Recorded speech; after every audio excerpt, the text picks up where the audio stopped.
Dr. Avery has a PhD in chemistry, but she is also a coach. She is a bodybuilder in the professional sense, and she is a powerlifter competitor. So the lady knows a lot about a lot of different components of fitness, and I'm very excited that she shares her journey with you guys. And we have a lot to discuss in terms of what is it about education that helps her to become a good coach, and then we also share what I think is a very important topic that I try to bring up a lot, and it's about the idea of getting outside of your comfort zone in order to move forward in your life. And we're going to talk about that. We're going to talk about goal settings and so much more. So buckle up. Let's get into this episode. But before we do, if you're watching this on YouTube, make sure that you're subscribed and that you like the video. If you are listening to this on your favorite podcast platform, go ahead and subscribe to whatever it is that you're listening to. And if it allows you to leave a review like Apple, please do that. It really means a lot. I read all of the reviews and it makes this heart so happy. And it does help the podcast to grow and get in front of more women who are interested in taking control over their fitness lifestyle and figuring out what's real and what's just the marketing BS. All right, let's get into it. So I found you and just kind of started looking at your stuff. And what I love is your hybrid way of fitness. I've been doing hybrid training for basically, I've been a trainer for 20 years. And it kind of is just now seeing the light. But I feel like you're a bit of hybrid. I love that you like to, or at least it seemed like originally started combining bodybuilding and powerlifting. And I was like, that's pretty interesting. And then I got pulled into reading the comments of people. People always like to say, their crap of like, oh, you can be decent at one and you can be decent at another, but you'll never be good at both in comparison to people that like specialize in that. So I was like, I need to talk to this woman because I've got some thoughts on this. But before we jump in, Erin, I want to hear a little bit before we even talk about your fitness journey, because obviously when you and I were talking before I hit record, you had mentioned volleyball. But tell me a little bit about your PhD. I know that it's in chemistry, right? But how hmm you decided to just graduate and be like, I'm going to move out to California by myself. Yeah, that's a pretty crazy story. So, I guess if I may, I'll start at the beginning. So back Please. in undergrad, Yes. how I decided to just get into chemistry to begin with. So going back to high school, I loved chemistry from the moment I took my first class. So And I I was a always biology major, so we're like oil and water. Yes, yes, we have our opinions about biology, but I'll look past that for now. Essentially, I just love the aspects of chemistry that you could just take two completely different things, mix them together, and create a third thing that's just completely different from those. So I just thought that was fascinating. I wanted to know how it worked. And originally, I wanted to go into nuclear chemistry, but the programs that I got into for undergrad only did like general chemistry. So I had originally done that there, and I And started where lifting was that at? SUNY Oneonta. Say that again. SUNY Oneonta. So it's a small state school in New York. Okay. And I started lifting through undergrad, actually. So I was a collegiate volleyball player. I walked on the team. I had originally had a scholarship to Quinnipiac, but I lost my spot to a fifth year senior that came back. So I had to go through different options, and Oneonta was really close to my hometown. It was about an hour away, so it was really convenient. So I walked on the team. I got my spot, but sat the bench because the roster was like already pretty much full. So I'm like a very competitive person. I love just like working hard, earning my spot, things like that. So I saw it as an opportunity to just work harder, you know? So I wanted to get stronger. I wanted to get faster. I wanted to jump higher so that I could earn my spot on the court, get that play time. And eventually, like the more and more I was in the gym, the more I kind of just saw the improvements. I was like, wow, like I look pretty good, you know? It's very empowering. You lift weights Was that, yeah, sorry, was go ahead. strength train? No, I was just wondering, was strength training not really a big protocol for the other players on the team? We had our weight training, but maybe only 3 times a week. Yeah, it Hmm. wasn't a lot. Yeah. And then because we're always like trying to fit it in with practice, things like that. And so then what made you, I mean, what I have learned being, like I said, I was a biology pre-med student and I had to take so many chemistries. Like, I mean, I basically got a minor, but I had to take biochem was the last one to have my minor, and I was like, no, not doing it. But what I've learned is I feel like this is a generalized statement, of course, just from what I've seen, but the sciences, whether it's physics, chemistry, biology, those people are just naturally programmed differently. We're just competitive just in school. So I can only imagine that that was the same kind of competitiveness that you also had when it came to sports as well. Yeah, I agree completely. Like, for STEM, I feel like I'm always very much motivated by the grades and like doing the best I can, being at the top of the class. Like, Right. so that definitely, that competitive aspect definitely transfers over to both like STEM and lifting, that's for sure. And so then what was it when you were going through school with your chemistry that this where you decided like maybe I'm going to go into a different field of chemistry? What made you kind of decide where you wanted to go with that?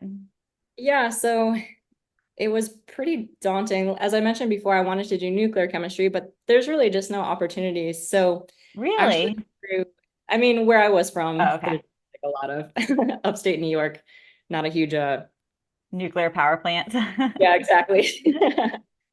So I actually got a internship through somebody I played volleyball with, and it was just like a research position at the local college there, Binghamton University. And that was my first exposure to something that was a little bit more specialized. So the research program that I worked on, I synthesized like organic nanowires. And I got to look at them with Binghamton University's like fancy microscopes, you know, like SEM, TEM, things like that. So it was really cool. It was fascinating to me that that field of chemistry, like you could actually visualize a lot easier. So to me, it was very tangible, which I thought was really cool and interesting.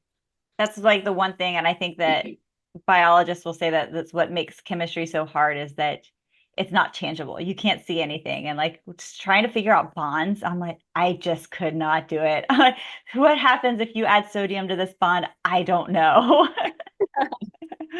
But if you're like, okay, but if you add sodium to a muscle, I get that, like the actin and everything. That makes sense to me. But adding sodium to something with sulfur, it just would not click. So Yeah. that is awesome. So then what made you decide to go for a PhD program? Because that's a really big commitment. And I'm assuming were you also doing sports at the same time? Yep. So I played sports the entire time I was at undergrad, and I ended up doing one other internship. I actually did one at Texas A&M where the project there was visualizing porphyrins on a surface. So like a monolayer of porphyrins arranged a certain way, and you use scanning tunneling microscopy. So in English, that just means you're visualizing molecules, how they arrange themselves. So when I did that project, the student that I worked with was a PhD student, and I thought her life was really, really cool. You know, you see the PhD programs and they're all paid for in STEM. So they pay you to go to school. And whether that's through funding or a TA-ship, it's completely funded. So they pay you to go to school to learn. And basically, a lot of times for the PhD programs, you kind of make your own schedule. You design your own experiments, you work at your own pace. And I loved the idea of that. I loved the idea of having like a flexible schedule, kind of doing what I want, working at my own pace. Because I'm like pretty driven on my own. So I just I really thought that was quite interesting. And when I graduated undergrad, I graduated in 3 years, and I was just thinking, like, what am I going to do next? Like, I could go into industry, I could go get a job, but I'm not really in a rush and I don't have anywhere better to be. So I applied to a few PhD programs, and I've always wanted to go to the West Coast because volleyball, you know, but the West Coast is huge for sand volleyball. It's like I was the about to say, mecca. did you have this vision of being like misty and being out there on the beach, just living it up? Yes, I visited California one time during undergrad, and I just like I loved it. I saw the beaches, I saw like the weather. You can't beat it. It's literally like 70 degrees and sunny every single day. Yeah. I just knew that this is where I wanted to be. And by pursuing a PhD program, you know, when you apply and you get in somewhere, they fly you out to see the school. So they pay for everything, they wine and dine you. It's a pretty sweet deal. So when I came to UCLA, when I got accepted, I saw the campus and I was like, holy cow, like this could be my life. I could be paid to learn every single day, flexible schedule, right by the beach, sunny every day. You can't beat it. So that's what I decided to go with.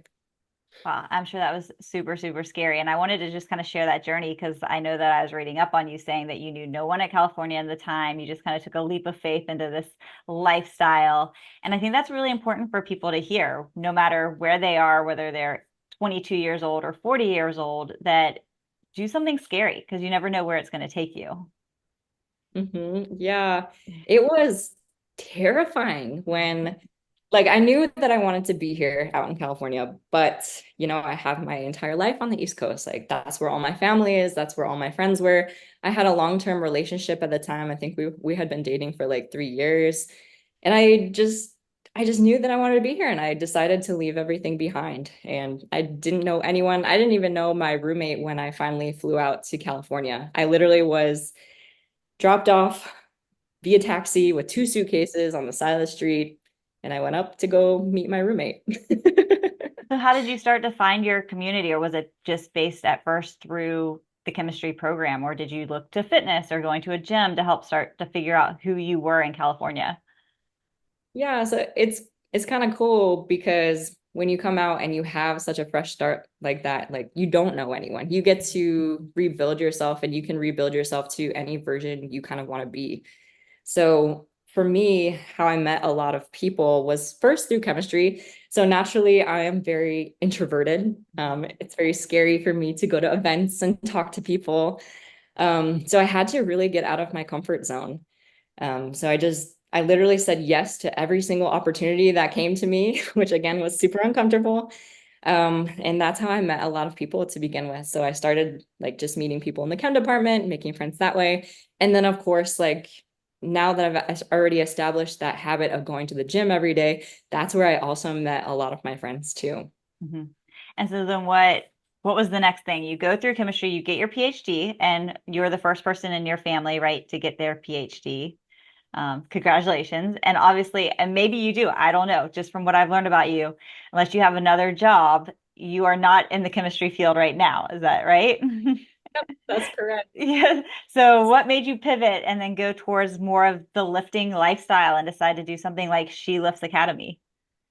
Yeah, a lot of people are super confused when I tell them I spent like 5 years getting an entire PhD and now I don't even use it. But it's So also a little bit different because, like you said, that you didn't pay any of that. So it's a little, like if you go to med school and you're literally $800,000, in the hole, and then you decide not to be a doctor, people are like, "What on earth?" yeah, yeah, that's for sure. I guess switching pace kind of originated when I was in grad school because in grad school, even though they do pay you to go to school, they don't pay you enough to really live, especially in a city like LA where rent is so freaking high. And I really wanted to have a life outside of school, and that required more money. So when I was in grad school, I just really developed this entrepreneurial spirit. Like I was doing so many different side hustles. I was modeling on the side. I was tutoring like 12 to 15 hours a week on the side. Like I was a super ninja with Google Calendar. And the longer that I was in grad school, like I just started posting on social media. I just wanted to share like my journey because a lot of people were very interested in how I was able to juggle school, along experiments, along teaching, along, of course, the gym and maintaining an active lifestyle because a lot of times in grad school, it's so easy to just lose yourself and like become like a Make lab that your rat, identity. slave to your Yeah. experiments. Yeah. So when people learned that I was able to compete in both bodybuilding and powerlifting during a PhD, people think that that is pretty impressive. So I just posted about the journey, talked a lot about how I was able to like juggle both things on the internet, and with just actively posting, things kind of grew. So I was able to grow my TikTok following, I was able to grow my Instagram following, and I started coaching because people, they wanted to know more about how I was able to get so fit and how I was able to do the time management. So I started coaching, and by the time I graduated, I didn't need another job because coaching had just taken off so much. And I realized like I freaking love this. Like coaching is the coolest job on the planet because not only do I get to talk about like lifting all day, which already like I'm so passionate about, but I get to actually help people from making the same mistakes that I made along my journey because I'm sure as you know, like in the fitness space, there's just so much information out there and not all of it is good, especially Right, when it pertains to fitness and women. You know, if you right. take a scroll on Pinterest, you see like all these tutti frutti, like weighted ab workouts and it's not great.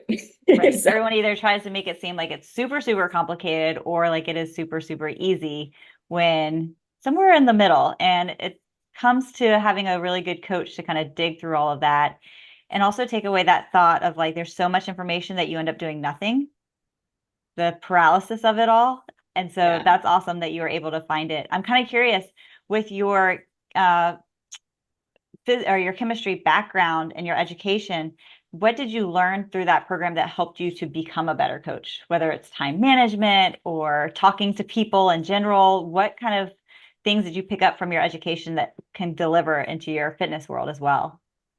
Oh yeah, there's tons of things. I think a lot of times when people hear like chemistry PhD, they're like, oh, that's not really related to coaching, but there's actually a ton of carryover. So, for example, when I had to do TAing in grad school and I had to learn how to convey information to students in a way that was digestible, that's super relevant to coaching. Because you can break down these really complicated subjects, make them a lot easier, and then people understand the why behind what they're doing instead of just blindly following a program, which is super important. Another thing that I would say is very relevant is just the way that I can conceptualize the actual chemistry and molecules.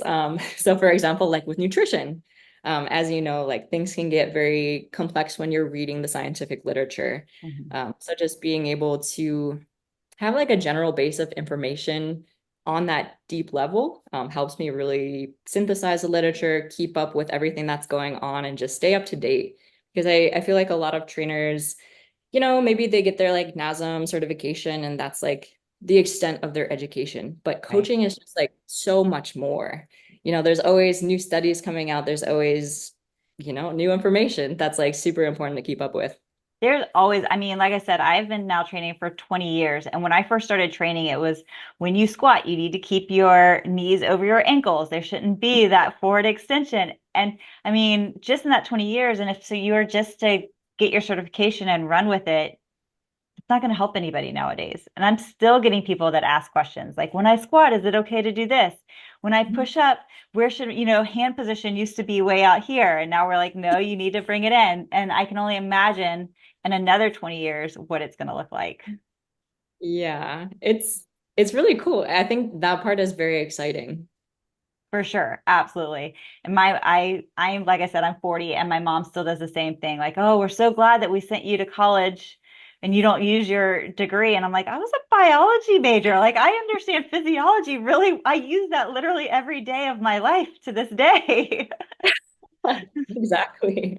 Yeah, so I'm assuming it's going to be the same exact way with chemistry and learning the mechanisms. And when you can understand it the basic way, you have that better understanding of how to explain it to other people, Oh yeah, which is pretty 100%. cool. So then what got you in obviously volleyball, but then what got you into the bodybuilding world and then made you decide I'm going to try powerlifting? Because those are two very different realms of fitness.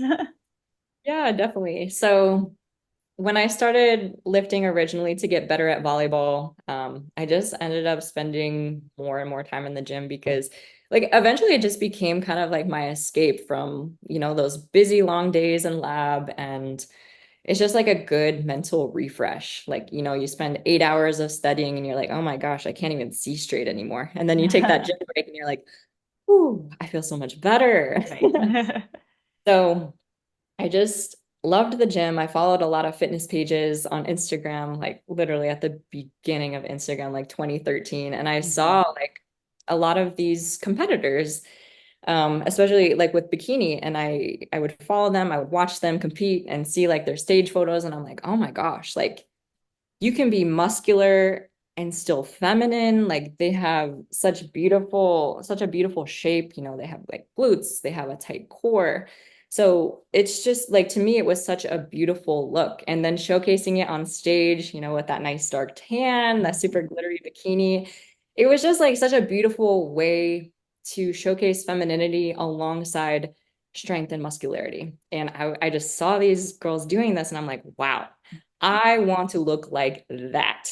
So Did you when have I a was, hard time at first transitioning from being looking at your fitness as a way of performance versus changing it over to be aesthetic?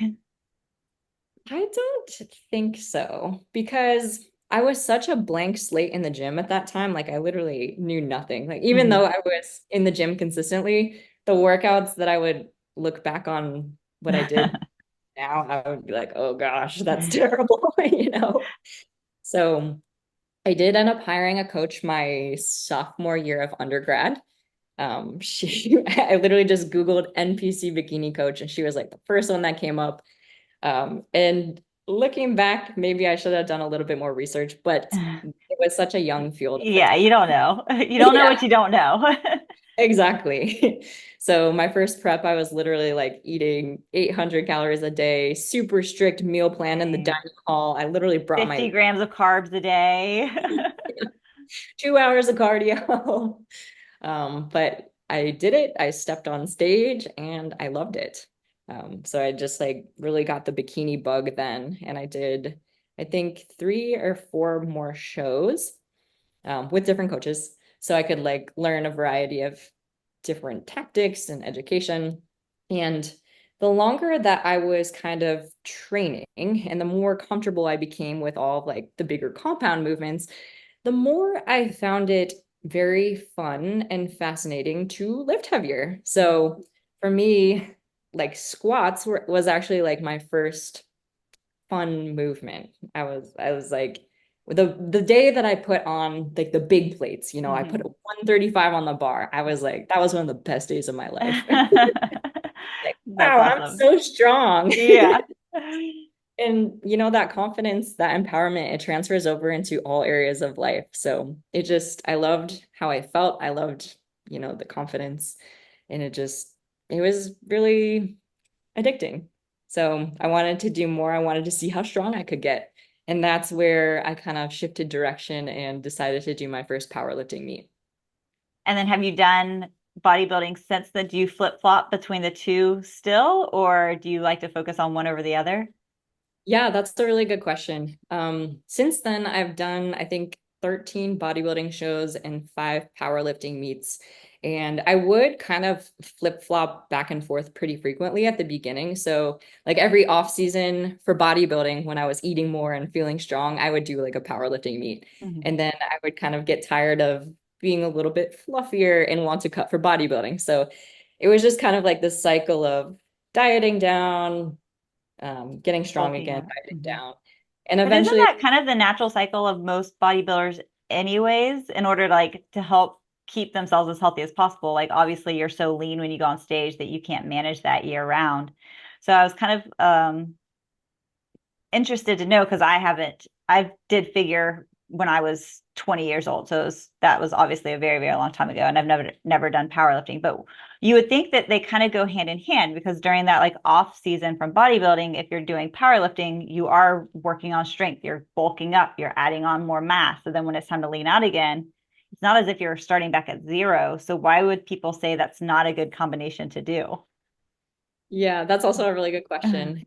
At the beginning, it worked great because I wasn't super competitive in either. But the better and better I got at both sports, I did just see like the longer I had to spend in each one. So, for example, even though like the cycle does kind of line up with one another, when you get really, really good at bodybuilding, the amount of detail that you have to pay attention to your physique and certain areas doesn't necessarily line up with powerlifting, where like the big focus is compound movements, which Mhm. kind of hit everything. So, Mhm. for example, improvements that I had to make at the national level for bodybuilding. You know, I had to build a lot of delts. I had to really focus on building up my glutes and actually minimize a little bit of quads. So minimizing quads isn't really that great when you think about heavy squats and Right. deadlifts. So when I kind of made that connection in 2021, when I was working with Jen Dory as my bikini coach, we hit the national stage. I placed top 10, and I think I finished like seventh. And she's like, you need to build size in very specific areas. It's probably best if we kind of shift away from powerlifting for a while. And that totally made sense. So all of 2022, I did an off season, but solely focused on bodybuilding. So lots of lateral raises, hack squats, you know, lots and lots of hip thrusts, things that are just really going to be more specific to the areas that I had to bring up for the national stage. It's a lot And more isolated movements than what you would be doing with powerlifting. yep, yeah, exactly. And then at the end of that off season in 2022, I hit junior nationals in 2023, and I had my best placing to date. So I placed, I think, fourth at junior nationals, which is 3 spots away from pro card. That's awesome. Congratulations. Thank you. So Yeah. between the two, are you more passionate about bodybuilding? It's hard to say because they are such different sports, and I just value the challenges that both of them present. So, for example, with bodybuilding, when you are pushing into a show, and I'm sure you know this from figure, you have to get so freaking lean. And it's not a job where you put in 2 hours at the gym, then you just go home and do whatever. It follows you home because you are hungry 24/7, You you are know? obsessed about food. Yes.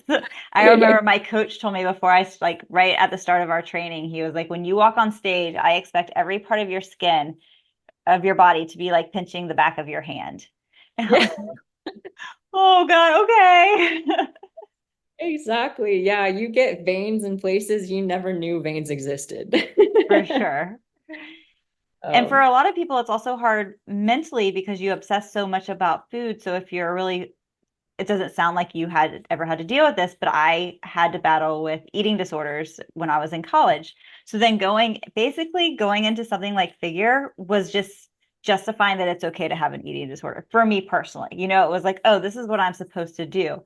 And it took multiple years. I mean, probably close to me turning 30, where I let a lot of the habits go that I had just picked up from training from two figure competitions. mhm. Yeah, I have also struggled in the past with an eating disorder. So in 2016 to 2018, I struggled heavily with binge eating, like really bad. You know those stories where they tell you, like after you do a show, there's a competitor that gains like 30 pounds in 1 month. That was me because Wow. I was just like so hungry, and people don't understand like this insatiable hunger that develops when either one, you don't really necessarily prep right. So you're not keeping your calories as high as you possibly can. You're being too restrictive and you're doing that for too long of a period of time. Um, anyway, so I did work with a sports psychologist for a long time, and I developed a lot healthier of habits, and also switching up coaches to somebody who just really understood the value of fueling your body and eating as much as possible, doing things slowly on a prep. Like there's no healthy way to prep, but there are definitely healthier ways than others, I will say. Yeah. And I'm assuming that you as a coach also help women that want to train for something like figure or body building to be able to handle it as healthy as possible. Exactly. Yeah. I made all the mistakes early on in my journey, so now my athletes don't have to. Exactly. That's what I say all the time too. I've been there, I've done it, I can relate so that you don't have to keep doing it. Yeah. Let's break free for sure. And then I've noticed lately too, you've been adding a lot more powerful movements and like sprints and plyo. So what kind of made you decide, again, just like another challenge, going back to more of your athletic days of being like, let's bring athleticism as far as like power is concerned back into the realm, or does that help with powerlifting? Why are you kind of focusing more on that? Which I saw that you don't like sprinting so much. And I love sprinting. Yes. So basically after I competed in 2023, I needed to take a really big mental break because even though my prep was a lot healthier than the past preps, I still like when you're lean, you don't have energy to do anything. I didn't have a ton of energy to like show up for my athletes, grow my business, be diligent on social media. I was literally just doing the bare minimum to survive. And so since then, I've just really shifted away from bodybuilding for the time being. I'll probably revisit it in the future. How did Um, you get out of that low energy phase? Was there anything specific that you did to help your body recover a little faster? yeah, just like a very slow and steady reverse. I will be the first person to say I am not the best reverse dieter, but anything is better than just a free-for-all eating, that's for sure. Sure. So just a slow and steady reverse diet and just slowly adding in those bigger compound movements as your body can tolerate them. Because again, when you get super lean, your body's very weak. So you obviously can't be squatting 225 right after a prep, you have to Hmm. ease into things like that. So I took time after my show in 2023 to slowly reverse, get strong again, just because I really love that aspect of my training. And then, just like you mentioned, I have now mixed in things like sprinting and plyometrics and jumping. And the reason for that is, I mean, there's a few reasons. So, one, um, I have gotten back into volleyball a little bit. So I retired for like 2, 3 years just because I didn't really have time or energy for it because I was so focused on like my PhD and social media and all of those things. But now that I have come out of retirement and I've played in a few tournaments, I'm now realizing, oh my gosh, like I'm a lot not necessarily slower, but very much out of breath, not in like good It's a cardio shape. different type of shape. Yeah. It's a different type of shape. I'm definitely more powerful now, that's for sure, but maybe not as I don't have The the cardiovascular yeah. fitness built up. Exactly. Yep. That's good. How's it coming? Yeah, so it's fun. It's been fun to mix up my training again and work in things that I've never done before, like step jumps, broad jumps. Obviously you've seen the sprinting. For me, sprinting is kind of like a love-hate relationship. I love seeing the improvements and getting faster, but at the same time, because I'm a lot heavier now, I feel You feel slow, heavier. Yeah. aesthetic, which I don't always look forward to. And there's so many little pieces. My husband and I, every Sunday, we go out to a local soccer field here and mark off 40 yards and just do a couple of sprints together. Yeah. Mostly because he isn't able to work out as much as I am because of his day job. So he's like, this is something that's important to me. As I get older, I want to make sure that like I can maintain this. But it's so funny how it could be like a split second off of your block going slower, and it's like 3 seconds slower for your final time. It's like there's so much involved in just running 40 freaking yards. Yeah, and my squat mechanics are definitely there's a lot to be desired there. So that's also been a frustrating part. Now, just out of curiosity, when it comes to your squat mechanics, what do you hip hinge a little bit too much? What do you mean by that Oh, for you? I meant sprint mechanics, sorry. Oh, I was like, oh, your takeoff must be really hip hingy or yeah. Squat or sprint mechanics it's tough. Yeah, there's a lot that goes into it, a lot more than I originally thought. Yeah, but it's so fun. And I know that you said, and I talk about this to my clients all the time too, that the things that we avoid are the things that we're not good at, right? And the only way to like Yes. break free of that is to be like, I just got to get out there and do it because the more you do it, the better you become. And you're not going to become an Olympian, right? But at least you might have that confidence built up, at least of being able to get out there and do your workouts. Yeah, I always like to use the jar of marble analogy if you've ever heard it. So like if each sprinting session is one marble and you have a jar and you do one sprinting session, so you put one marble in the jar is pretty empty, right? You don't notice the improvements. Maybe two sprinting sessions, three sprinting sessions, it's still pretty empty. You don't see anything. But after months and months of sprinting sessions, now your jar is pretty full and you kind of start to see the improvements there. Exactly. And it becomes second, like it becomes something like you're like, well, I've already done it for 6 weeks. I might as well keep going. Versus Yep. that when you're starting something and you're like, Well, it's only the second week. I can take a week off and I'll just restart next week, right? But like once you actually get into the routine of things, you're like, well, I'm this far in, I can't just give up. Especially somebody like you who is a competitor at heart. You're like at competition with yourself of I've made it this far, I can't just stop. Exactly. And then when you do start and stop, like it's just so hard on your body too. It really, really, you're saying this now as you think about somebody like me, I just go to bend over and touch my toes sometimes. I'm like, oh God, I gotta warm up for 5 minutes before I put my shoes on. Things to look forward to. Things to look forward to. It's not that bad. Hey, I'm pretty impressed that the things that we can do as we continue to age, it's not too bad. I know that we're starting to run on time, but one thing that I did also want to mention was again something else I saw you post about, and that was simply your July goals. And I love this. I wanted to ask if this was something that you post and share every month because I think it's something that a lot of women can kind of look upon.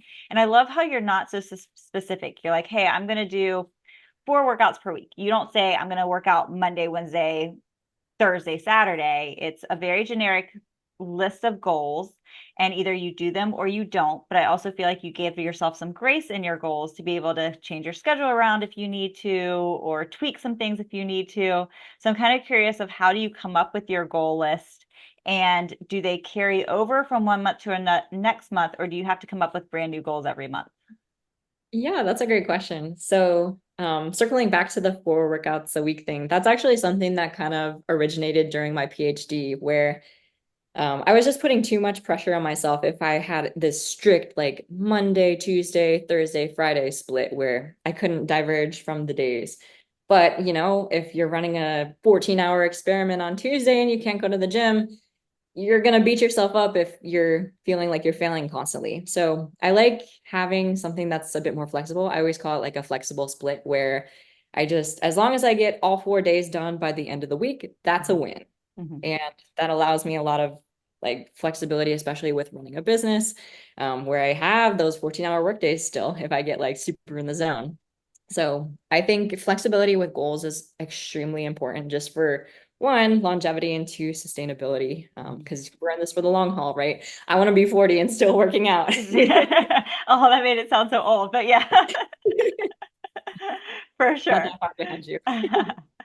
And then to answer your other question, as far as how I come up with the goals, a lot of them are going to be very similar month to month because they're just things that I'm always constantly working on. And they're things that I always value, like the workouts, like the water, like the macros. But there are some things that I will work in that are new. Like, for example, therapy is actually something that's new to that list. I just started going last month. It was one of my New Year's resolutions that I finally got around to. And Congratulations. thank I you. actually even had that written down in my notes because I was like, I love that you focused on fitness, nutrition, lifestyle, and work. So, like self-care, lifestyle, you weren't just focusing so much on here are my goals for fitness, here are my goals for nutrition. You got it all packed in there. Yeah, and I think that's really important. The longer and longer you're kind of like in business or you're doing your degree, because so easily it's like you get focused on the performance goals and you Right. kind of like lose sight of your mental health, like the therapy, like the skincare routine is one of my goals. Mhm. And that's just something that makes me feel good, makes me feel revived so that I can continue to work hard and I'm still an effective person, but I'm also enjoying the process. I'm also able to like show up for my other relationships in a good and valuable way. Mhm. So, if someone were to start making a goal list, which I think is super important, one, do you feel like sharing it publicly helps hold you accountable? And two, how many goals do you think that just Susie Q, the 34-year-old busy woman right now, should start with? I mean, if you're just starting a goal list, I think keeping it simple is the most important thing because right now, if you look at my goal list, it looks pretty long. It could be pretty daunting to somebody who's literally just starting something like this. But it's because I've been doing something like this for so long that I feel comfortable putting so many things on the list. So one thing that I have used as a tool that I find extremely helpful is a habit tracker. So it's basically this little piece of paper that sits on my desk, and it has like every single day and all my habits. And I check them off on the days that I get them done. Mhm. And at the end of the month, I can see what habits I'm doing good with, what habits need work. And it's just like a good visual because a lot of times with a checklist, it's easy to make the checklist and forget about it throughout the month. Like you lose it in your notes. It's not like front and center all the time. So I really like the habit tracker because I'm always looking at it. It's always a reminder of the things that I want to work on. And I love that you call it a habit tracker and not just a goal list.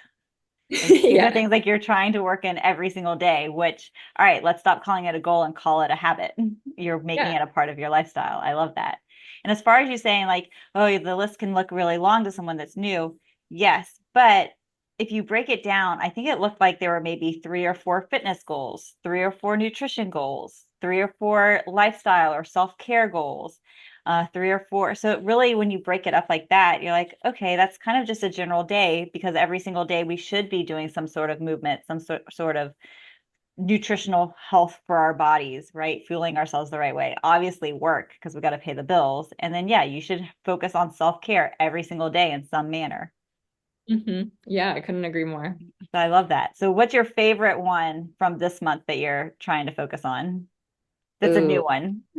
well, I think one of the new ones that I put in is to do an activity off of my activity sheet, which is just a list of random things that I want to get into. So, for example, some things on that list are learning a new language. I want to go to pole dancing class.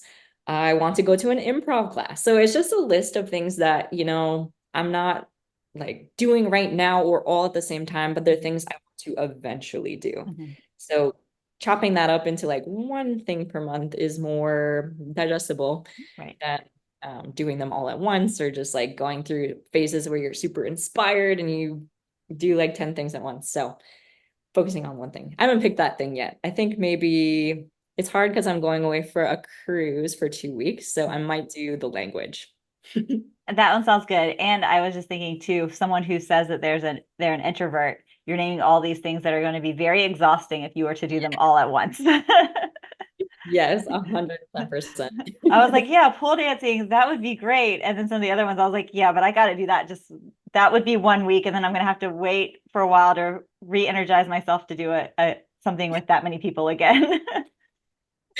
Yeah, my thing from last month was my significant other and I joined a flag football league. Oh, And that's fun. it's been really, really fun. I've never played football in my life. I played like powder puff one time, but it's been like a good excuse to get out, socialize, make new friends. Uh, Uh-huh. but yeah, it's definitely exhausting from the introvert perspective. So one week is good with me. Yeah, exactly. I love it. Well, I know that we're coming up on our time, Erin, but where can people learn more about you, learn more about She Lifts Academy? So if they're interested in getting trained and coached by you, and where can they keep up with all of the stuff that you're doing? Yeah, definitely. I'm literally everywhere. Instagram, TikTok, YouTube. YouTube is where I've been posting more and more long form stuff, which has been really fun. Um, it's just AIRIN_Avery for I think all my socials, and then sometimes it's AIRIN_Avery_PhD for like Instagram and TikTok. And I'll make sure to link it up. So if you guys are listening, I'll make sure to have just all the links to all those socials and YouTube down below. So you can go check Erin out. Definitely go check her out. You are inspiring to me just watching you. And I also loved you recently had done a post as well about like the 5 things to feel more feminine as someone that lifts, which I think again is very important because we are always like, oh my gosh, I'm starting to get, I have a hard time with tank tops because I have insane lats for my body size. And so sometimes you kind of feel like, am I losing my femininity? Or like I'll have a picture where I'm like, oh my God, my traps are bursting out and compared to everything else. And I'm not a huge person, like clearly, but in comparison to my body size and my frame. So when I was reading your stuff, I was like, oh my gosh, these are such important reminders. I love stiletto heels. I love putting on makeup. I love, spending that extra little bit of time once a week at least to actually do my hair. So important, especially like being in the gym, always being like sweaty and out of breath, sometimes it's easy to forget how to maybe dress up or like what it feels like to dress up and like, look nice. So sundress season is upon us. That's right. Sundress. All right, lady. Well, thank you so much for hanging out with me. Yeah, no problem. Thanks for having me on. I really appreciate it. What'd you guys think? Erin's a pretty cool lady, and I love how passionate she is, how much knowledge that she already has, and her commitment to herself for always challenging herself. She not only talks the talk, but she absolutely walks the walk. Definitely go check her out. I'll make sure to put all her information down in the show notes down below. But before I say goodbye for the day, I do want to share one thing with you guys. If you are stuck in a workout rut, you are working hard, but you're not seeing the results that you want, or maybe you're not working hard because you're bored with your fitness and you just can't stay motivated. Well, I'm very excited to announce that Dan and I just launched our Foundation 14 program. This is a free 14-day program based on getting you outside of your comfort zone, helping to reteach the foundational movements of exercise, as well as to push you into a methodology that is going to help you to stay consistent with your training. It's only 14 days, but it can really help get the ball rolling. And I will put that down in the show notes as well. Like I said, it's 14 days. It is free. You're going to get free access to not only the program, but also to my app, the Fit Women's Weekly Live app, and to Fit Women's Weekly Live as well, so that you can get access to me over the 14 days while you're going through this program. Go test it out. You got nothing to lose, but man, do you have a lot to gain, y'all. Don't push this off. Go sign up down in the show notes, and if you have questions, let me know. And as always, if you have questions or topics that you would like covered in future episodes, slide into my DMs, Kendall Boyle Fitness, or feel free to email me, kendall@fitwomensweekly.com. All right, you guys, I got to go get ready to teach a class. So go have yourself a great day, and I will be back on Friday. I know that I didn't do one last Friday, a podcast last Friday, because of the 4th of July, but we're back on track for this week to resume normal activity. All right, you guys, take it easy. Mwah! Bye.